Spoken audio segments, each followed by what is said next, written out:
Welcome back to Keys and Chaos, the podcast that explores the world of real estate with drama, conflict, and the valuable lessons hidden in the chaos. I'm your host, and we're continuing our journey through Season 1, Politicking 101. In Episode 2, The Game of Divide and Conquer, Vanessa Carter is taking her politicking skills to the next level. While she's already managed to dodge responsibility and take credit for other people's work, it's time for her to play a more dangerous game, pitting her coworkers against each other to ensure that she never has to pick up the slack. Let's dive into how Vanessa makes this strategy her own. Vanessa's first few months at the Illusion Realty Group had been a whirlwind of manipulation and charm. But as she continued to rise through the ranks, something else started to shift in the office.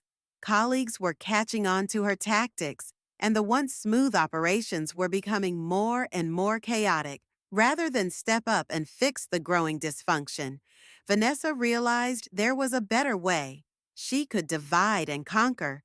It all started with a simple conversation with the sales team.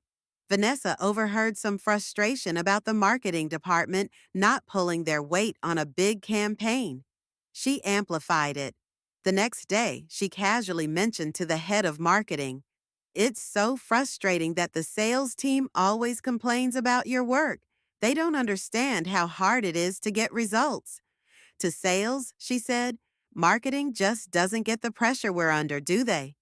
They keep promising results, but they never deliver on time."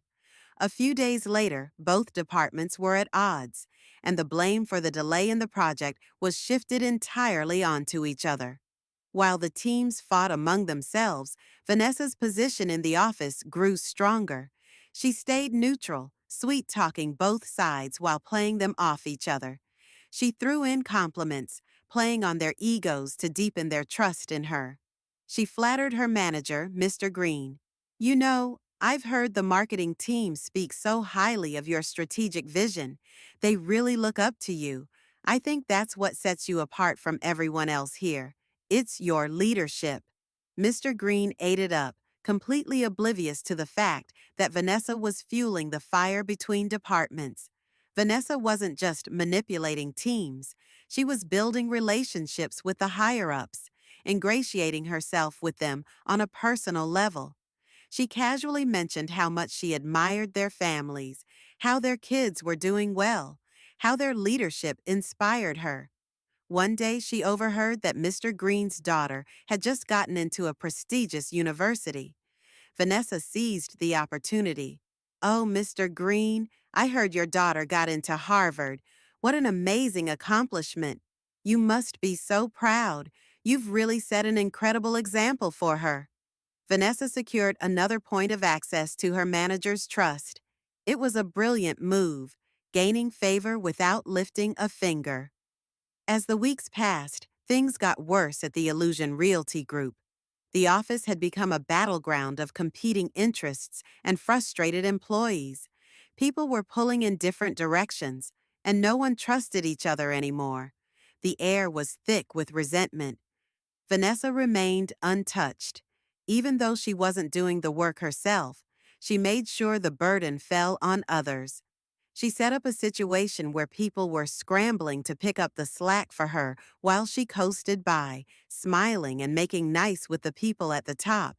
Team members from different departments were actively working against each other, and the office's productivity took a dive. Vanessa positioned herself as the go-between, the peacemaker.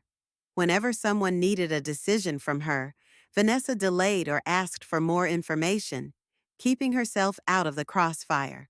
If someone questioned her involvement in a project, she spun it back to them.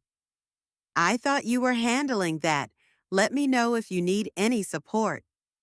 Chaos reigned in the office, and Vanessa was the calm, collected figure at the center of it all. A few colleagues started to take notice.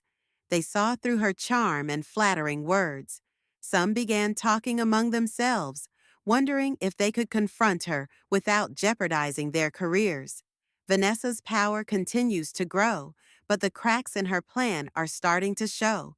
Her manipulations are beginning to come at a cost. The office is more divided than ever, and people are starting to distrust her. In the next episode, we'll see how Vanessa's political maneuvering begins to backfire. Will her deceitful tactics finally catch up with her? Or will she keep playing the game until it all falls apart? Join me next time on Keys and Chaos to find out. Thanks for listening, and don't forget to subscribe.